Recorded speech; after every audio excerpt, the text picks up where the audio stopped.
Fala, leitores da Bíblia, muito bom dia, graça e paz. Como é que vocês estão? Estão todos bem?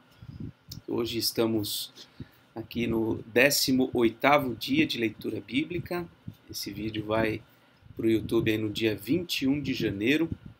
Já estamos aí engatando o finalzinho do mês de janeiro, né? Graças a Deus por isso. E aí, como é que tem sido? Espero que esteja sendo bom para todos nós, para a gente aprender, para a gente refletir, meditar nas coisas de Deus. É claro que, embora eu me estenda às vezes em alguns comentários, minha proposta não é fazer um sermão expositivo, né? Até porque não é assim que se faz um sermão expositivo. São apenas reflexões que eu tenho aqui, que eu ajudo, né? Tento ajudar na compreensão do texto. Mas espero que ainda assim esteja sendo produtivo, eficiente para todos nós. Bom, vamos orar? Senhor nosso Deus, obrigado, Pai, pela Tua presença conosco a cada dia, pela Tua misericórdia sempre, ó Deus, sendo renovada. E pedimos, ó Deus, que por meio da Tua palavra o Senhor fale, o Senhor nos instrua, nos transforme, Senhor. Ajuda-nos, oramos em nome do Senhor Jesus. Amém. Bom, hoje temos a leitura de Gênesis capítulo 35 e 36, o Salmo 18 e Mateus capítulo 18. Vamos então ao texto, Gênesis 35. Deus disse a Jacó: levante-se e vá para Betel e habite ali.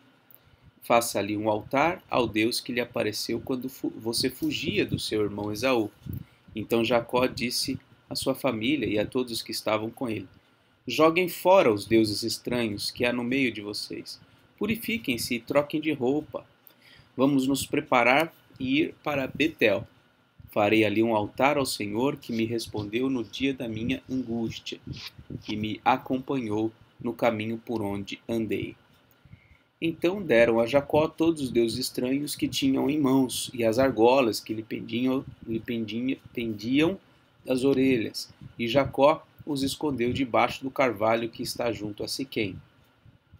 Quando eles partiram, o terror de Deus invadiu as cidades vizinhas, e não perseguiram os filhos de Jacó. Assim, Jacó chegou à Luz, chamada Betel, que fica na terra de Canaã, ele e todo o povo que estava com ele, e edificou ali um altar. Em aquele lugar deu o nome de El-Betel, porque ali Deus havia se revelado a ele quando estava fugindo do seu irmão. Débora, a ama de Rebeca, morreu e foi sepultada ao pé de Betel, debaixo do carvalho que se chama Alon-Bacuth. Depois que Jacó havia retornado de Padan-Aram, Deus lhe apareceu outra vez e o abençoou. Deus disse a ele: você se chama Jacó, mas o seu nome não será mais Jacó. O seu nome será Israel. E lhe deu o nome de Israel. Disse-lhe mais: eu sou o Deus Todo-Poderoso. Seja fecundo e multiplique-se. Uma nação e multidão de nações sairão de você, e reis procederão de você. A terra que dei a Abraão, a Isaque, darei também a você, e depois de você a sua descendência. E Deus se retirou dele, elevando-se do lugar onde lhe havia falado. Então Jacó pôs uma coluna de pedra no lugar onde Deus havia falado com ele, e derramou uma libação e azeite sobre ela. Ao lugar onde Deus lhe havia falado, Jacó deu o nome de Betel. Bom, aqui então ele sai de onde ele estava, próximo ali a Siquém, né? Ele vai embora dali e ele pretende, primeiro que Deus o chama, né, para ir para Betel, e ele pretende então fazer um altar. De fato ele faz um altar ali onde ele havia em primeiro lugar tido aquele sonho onde Deus falou com ele, né? Novamente aqui, depois que ele... Aqui, ó, versículo 9. Depois que Jacó havia retornado de Padan-Aram, Deus lhe apareceu outra vez e o abençoou. Veja como Deus sempre renova, acho que mais de uma vez, tanto com Abraão como Isaac como Jacó. Deus repete as mesmas palavras da aliança, prometendo uma descendência muito numerosa, terra, etc. e tal. E aqui novamente Deus confirma essa mudança do nome dele, de Jacó para Israel, né? Isso aqui aparece nesses textos também, de Gênesis 32. Tá bom? Deixa eu ver aqui. Esse nome de Deus Todo-Poderoso, como aparece na nossa Bíblia, é no hebraico El Shaddai. Muito bem, agora vamos continuar. Partiram de Betel e, havendo ainda pequena distância para chegar a Efrata, Raquel deu à luz um filho, num parto que foi muito difícil. Em meio às dores, a parteira disse a Raquel: Não tenha medo, pois você ainda terá este filho. Ao sair-lhe a alma, porque morreu, deu ao filho o nome de Benoni. Benoni significa filho da minha tristeza. Mas seu pai lhe chamou Benjamim. Benjamim significa filho da mão direita. Assim, Raquel morreu e foi sepultada no caminho de Efrata, que é Belém. Jacó levantou uma coluna sobre a sepultura de Raquel. Essa é a coluna da sepultura de Raquel até o dia de hoje. Então Israel partiu e armou a sua tenda, além da torre de Éder. Então daqui em diante, Jacó não se chama mais Jacó, Jacó se chama Israel. Temos aqui o episódio da morte de Raquel. Ela morre no parto de Benjamim. Ela teve 2 filhos, que foi José e o último agora, Benjamim. Ela dá um nome que reflete a sua tristeza. Ela morre em amargura, né? Ela morre triste. E será que ela tinha razões para isso? Eu creio que não, né? Porque Deus abençoou ela teve filhos, ela era estéril. Uma coisa que eu não destaquei aqui desse capítulo é que somente nessa altura do campeonato aqui que Jacó fala para eles, aqui ó, joguem fora os deuses estranhos. Quer dizer, até aquele momento, a sua família, o povo que estava com ele ainda tinha esses aparatos religiosos, né? Deram a Jacó todos os deuses estranhos que tinham e tal, as argolas que pendiam das orelhas. Então aqui nós vemos de fato uma transformação acontecendo, tardia na minha visão, né? Mas é assim que aconteceu na vida de Jacó. Jacó pisou no tomate muitas vezes, né?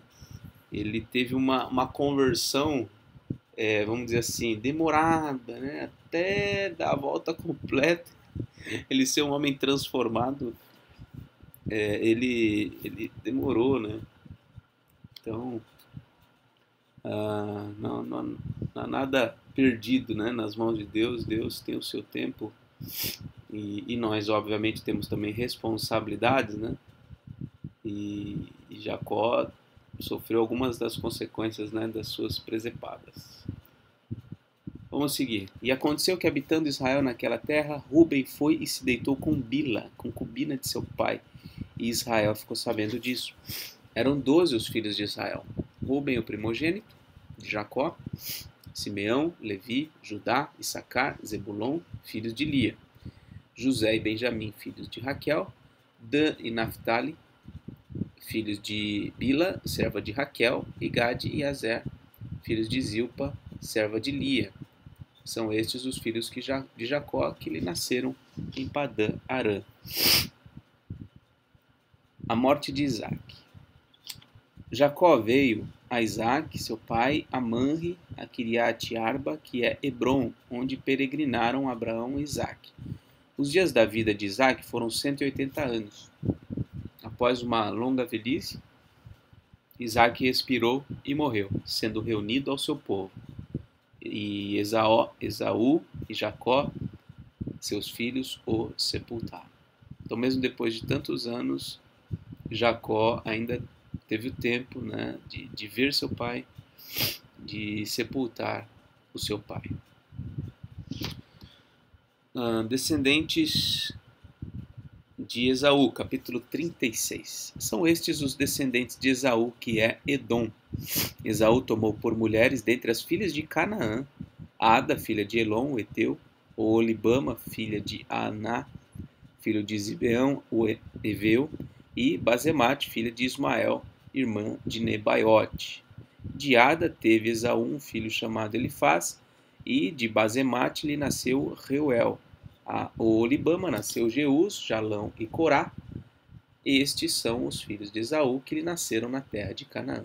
Esaú tomou as suas mulheres, as suas filhas, os seus filhos e as suas filhas, todas as pessoas da sua casa, o seu rebanho, todo o seu gado, todos os seus bens, tudo o que havia adquirido na terra de Canaã, e os levou para outra terra longe do seu irmão Jacó, porque os bens deles eram muitos para habitarem juntos, e a terra de suas peregrinações não os podia sustentar por causa do seu gado. Então Esaú, que é Edom, habitou no monte Seir. Então Esaú se casou com as mulheres da terra de Canaã, que foi amargura para os seus pais. Ele se afastou de Jacó, foi lá para o monte Seir, para o lugar onde depois vai ser chamado Edom. Os filhos de Esaú serão os Edomitas. E Jacó, então, é quem permanece ali na terra de Canaã. Essa é a descendência de Esaú, pai dos Edomitas, no monte Seir.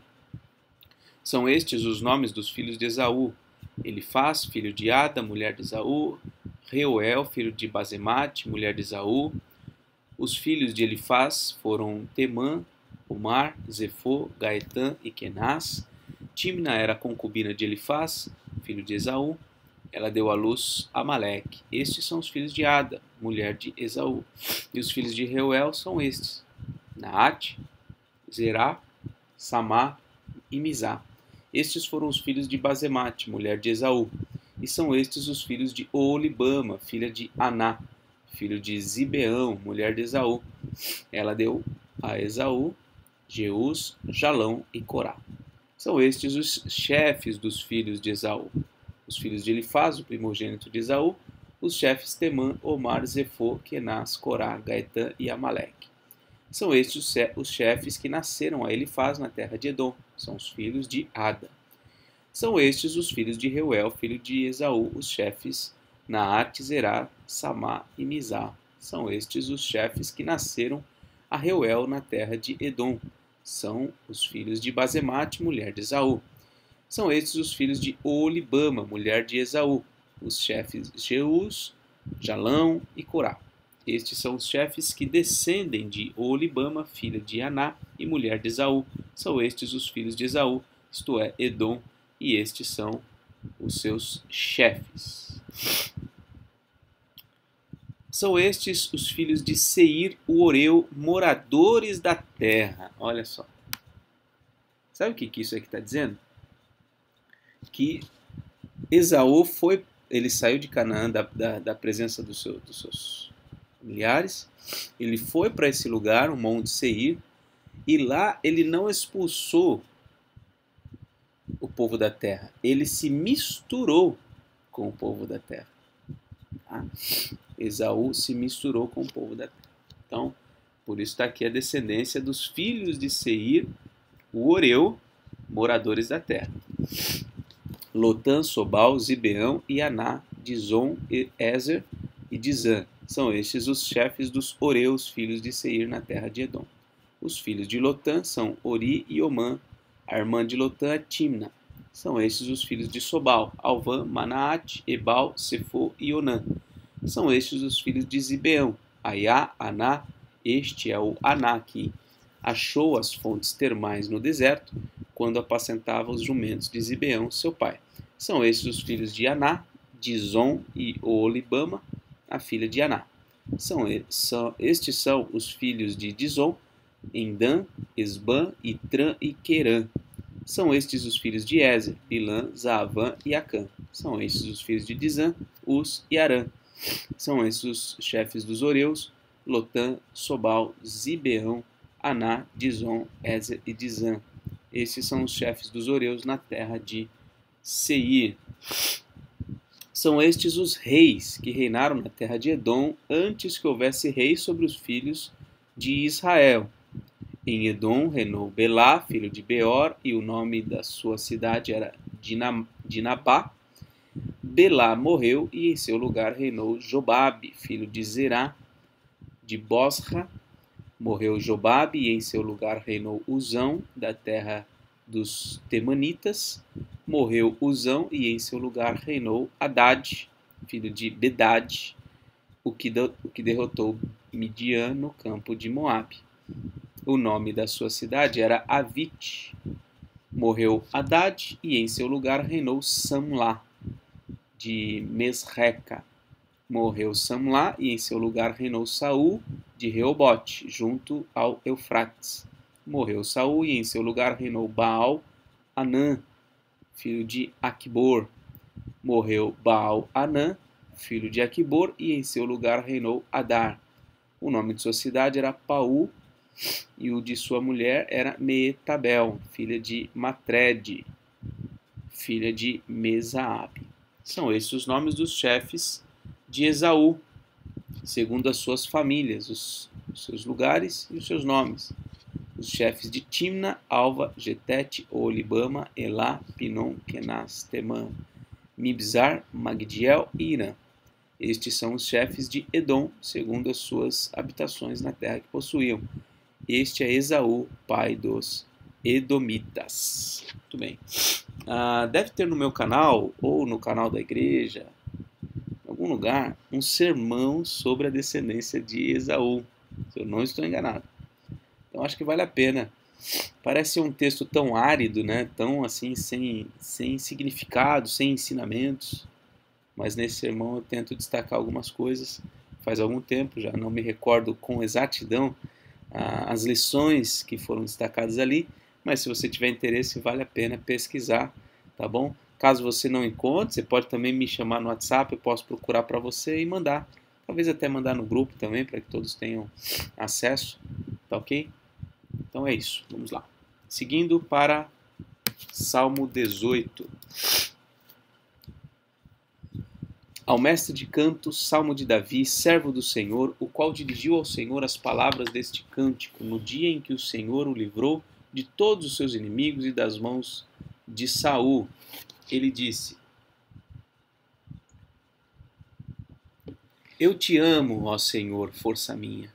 O Senhor é a minha rocha, a minha fortaleza, o meu libertador. O meu Deus, o meu rochedo em quem me refugio. O meu escudo, a força da minha salvação, o meu alto refúgio. Invoco o Senhor, digno de ser louvado, e serei salvo dos meus inimigos. Laços de morte me cercaram, torrentes de perdição me impuseram terror, cadeias infernais me envolveram, tramas de morte me surpreenderam.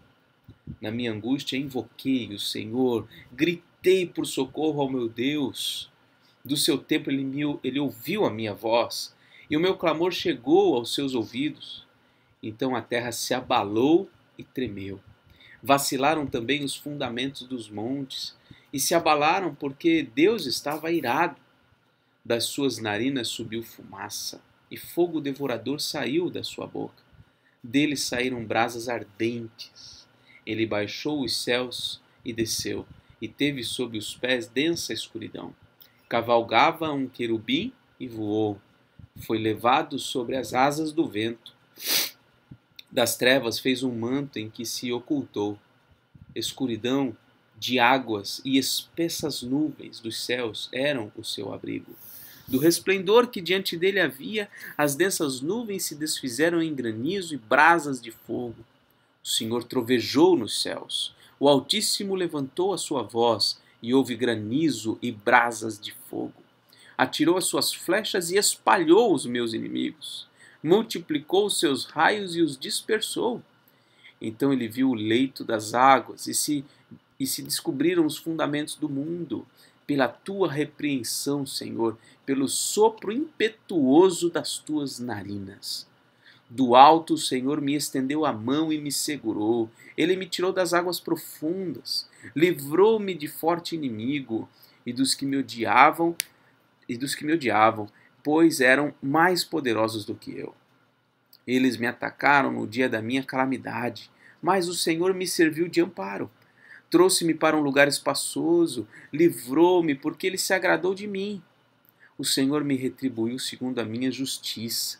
Recompensou-me conforme a pureza das minhas mãos, pois tenho guardado os caminhos do Senhor e não me afastei perversamente do meu Deus. Porque todos os seus juízos estão diante de mim e não rejeitei os seus preceitos. Também fui íntegro para com ele e me guardei da iniquidade. Por isso o Senhor me retribui segundo a minha justiça, conforme a pureza das minhas mãos na sua presença. Para com quem é fiel, fiel te mostras. Com o íntegro, também íntegro. Com o puro, puro te mostras. Com o perverso, inflexível.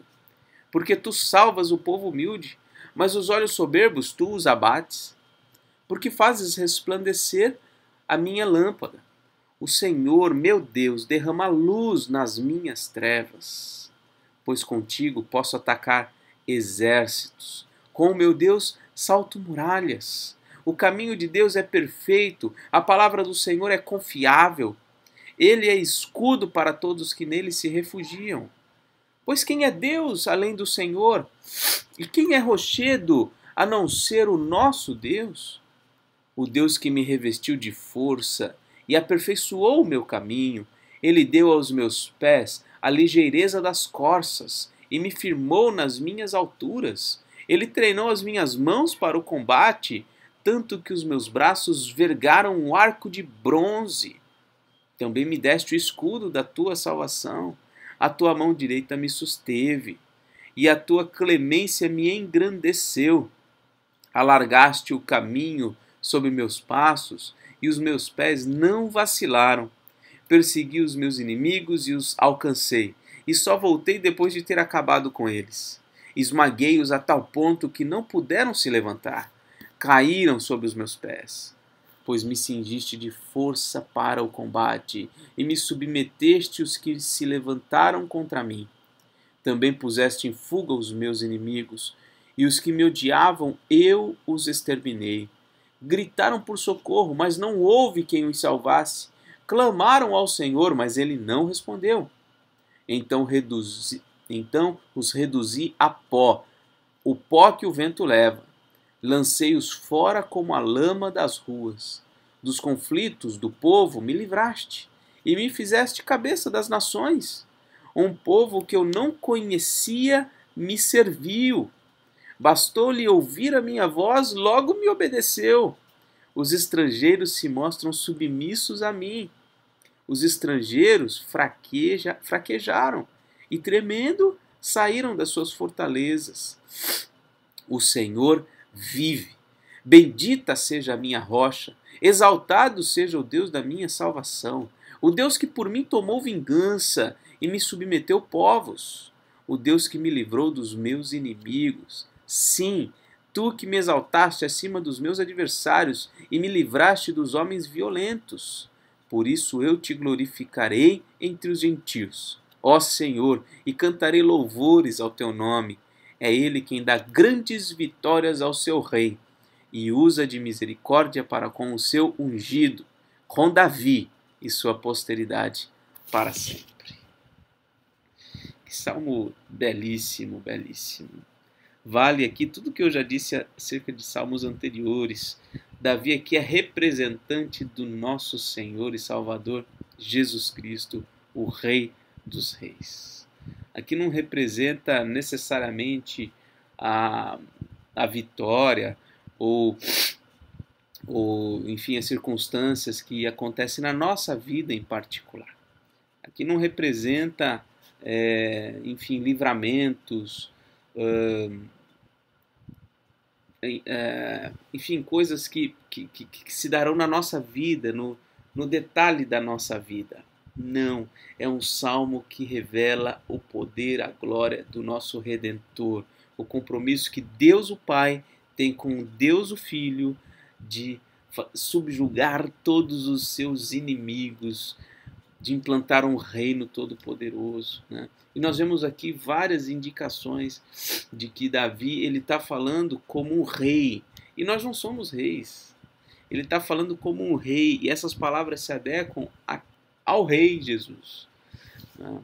Então aqui, tanto que aqui fala, ó, é ele quem dá vitórias ao seu rei, usa de misericórdia com o seu ungido. Nós não somos reis, nós não somos os ungidos do Senhor.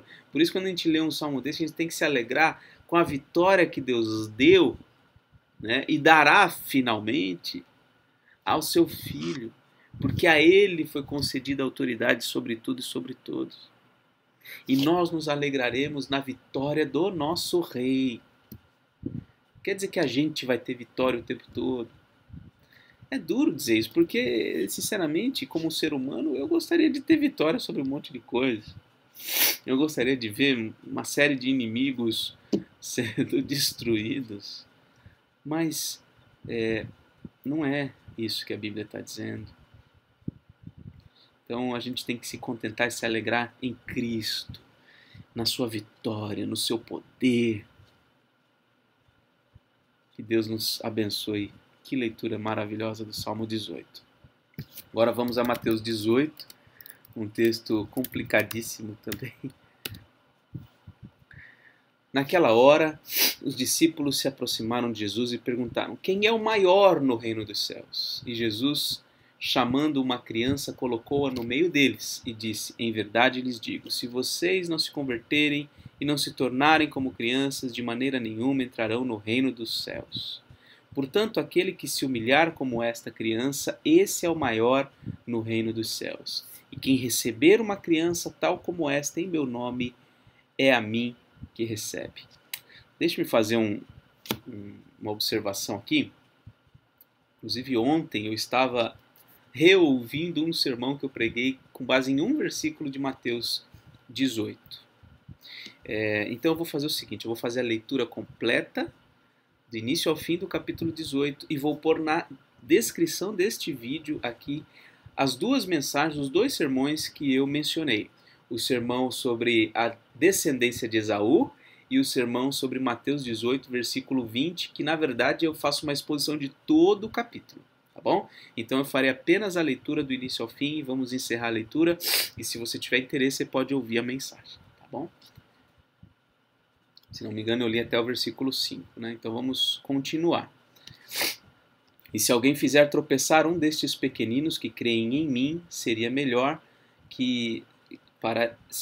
para esse que uma grande pedra de moinho fosse pendurada ao seu pescoço e fosse afogado na profundeza do mar. Ai do mundo, por causa das pedras de tropeço, porque é inevitável que elas existam, mas ai de quem é responsável por elas. Se a sua mão ou seu pé leva você a tropeçar, corte-o e jogue fora. Pois é melhor você entrar na vida manco ou aleijado do que tendo duas mãos ou dois pés ser lançado no fogo eterno. E se um dos seus olhos leva você a tropeçar, arranque-o e jogue fora. Pois é melhor você entrar na vida com um só dos seus olhos do que tendo os dois ser lançado no inferno de fogo. Fiquem atentos para não desprezarem nenhum destes pequeninos, porque eu afirmo a vocês que os anjos deles, lá nos céus, veem incessantemente a face de meu Pai Celeste, porque o Filho do Homem veio salvar o que estava perdido. O que vocês acham? Se um homem tiver 100 ovelhas, e uma delas se desgarrar, não deixará ele nos montes as 99, indo procurar a que se desgarrou? E se consegue encontrá-la, em verdade lhes digo que ficará mais alegre por causa desta do que pelas 99 que não se desgarraram. Assim não é da vontade do meu Pai, do Pai de vocês, que está nos céus, que se perca um só destes pequeninos. Se o seu irmão pecar contra você, vá e repreende-o em particular. Se ele ouvir, você ganhou o seu irmão. Mas se não ouvir, leve ainda com você uma ou duas pessoas, para que, pelo depoimento de 2 ou 3 testemunhas, toda a questão seja decidida. E se ele se recusar a ouvir essas pessoas, exponha o assunto à igreja. E se ele se recusar a ouvir também a igreja, considere-o como gentil e publicano. Em verdade lhes digo que tudo que desligarem na terra terá sido ligado nos céus. Tudo que desligarem na terra terá sido desligado nos céus. Em verdade também lhes digo que se 2 de vocês sobre a terra concordarem a respeito de qualquer coisa que vierem a pedir, isso lhes será concedido por meu Pai que está nos céus. Porque onde estiverem 2 ou 3 reunidos em meu nome, ali estou no meio deles.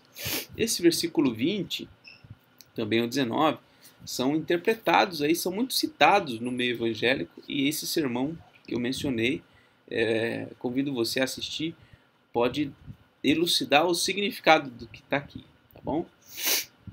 Agora, a partir do versículo 21, o sermão não trata do versículo 21 em diante. Então Pedro, aproximando-se, perguntou a Jesus: Senhor, até quantas vezes meu irmão pecará contra mim que eu lhe perdoe? Até 7 vezes? Jesus respondeu: Não digo a você que perdoe até 7 vezes, mas até 70 vezes 7. Por isso, o reino dos céus é semelhante a um rei que resolveu ajustar contas com os seus servos. E passando a fazê-lo, trouxeram-lhe um que lhe devia 10.000 talentos. Não tendo ele, porém, com que pagar, o patrão ordenou que fossem vendidos, ele, a mulher, os filhos e tudo o que possuía, e que assim a dívida fosse paga. Então o servo, caindo aos pés dele, implorava: Tenha paciência comigo e pagarei tudo ao Senhor.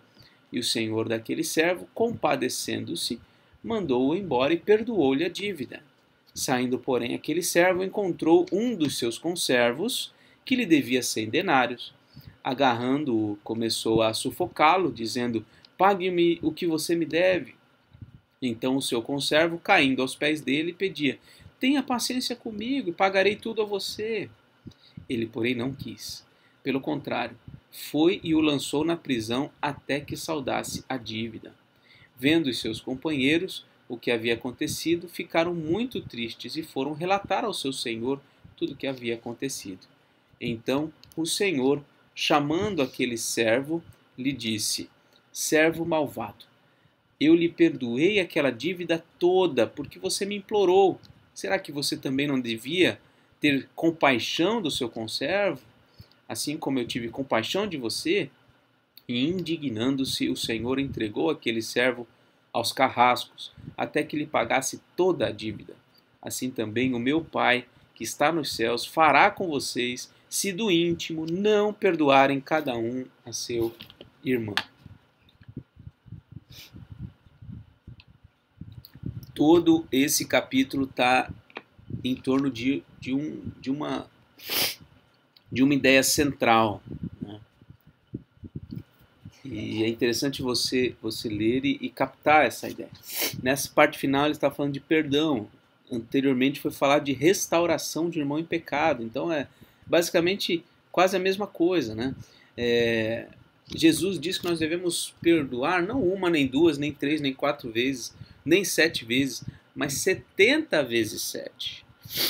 Quer dizer, Jesus usa uma imagem do 70 vezes 7, que se você colocar em contraste com Lameque, que foi lá do capítulo 4, se eu não estou enganado, de Gênesis, ele falou: se alguém pisar no meu pé, se alguém fizer isso e tal, sofrerá, eu me vingarei 70 vezes 7.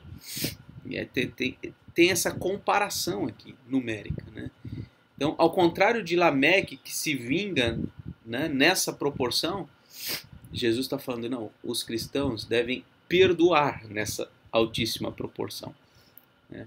O ensino é que nós devemos perdoar sempre, toda dívida. Por quê? Aí vem a parábola. Nós fomos perdoados de uma dívida enorme, de uma dívida muito grande. Imploramos pelo perdão de Deus, nos arrependemos e Ele aceitou o nosso pedido de perdão. Ele providenciou o pagamento dessa dívida na morte do seu próprio Filho. Então não tem por que nós negarmos o perdão a quem nos ofendeu, né? Não há porquê. Lembrando até de Mateus capítulo 6, no Sermão do Monte, onde ele nos ensina a oração do Senhor, ele fala: perdoa as nossas dívidas assim como nós perdoamos a quem nos tem, aos nossos devedores. Ou seja, nós só temos direito de pedir perdão a Deus se nós tivermos perdoado quem nos ofendeu. quem tem alguma dívida contra nós. Então a questão do perdão, ela é muito séria no Evangelho, porque nós somos perdoados por Deus e devemos perdoar aos outros. E o que é o perdão? O perdão é a quitação de uma dívida. Perdão não é esquecer o que passou. Muita gente se confunde com isso. Perdão não é esquecer, não é o esquecimento da ofensa, não é. Perdão também não é necessariamente uma restauração completa do relacionamento, a restauração da confiança naquela pessoa que fez uma dívida e não pagou, ou que ofendeu, ou que causou algum prejuízo. Não, o relacionamento ele não é automaticamente restabelecido, a confiança não é automaticamente restabelecida. Afinal de contas, então, o que é perdão? O perdão é a quitação de uma dívida. Quando nós perdoamos alguém, nós declaramos que aquela dívida foi paga, não existe mais e nós não vamos mais cobrar. Não, nós estamos abrindo mão do direito de apresentar aquela dívida contra aquela pessoa, seja diante dela ou diante de outros. E se mesmo depois da gente perdoar, a gente novamente fala sobre aquilo, a gente traz à baila aquelas questões, na verdade nós não perdoamos. Então nós estaremos em pecado. Que Deus nos ajude a perdoar de verdade. Que Deus nos ajude. Não é fácil. Forte abraço, Deus abençoe e até mais, se Deus quiser. Assim, vamos fazer nossa marcação. Tá aqui, 18º dia, janeiro dia 21, é que esse vídeo está indo ao YouTube. Ok? Um forte abraço, Deus abençoe e até mais, se Deus quiser.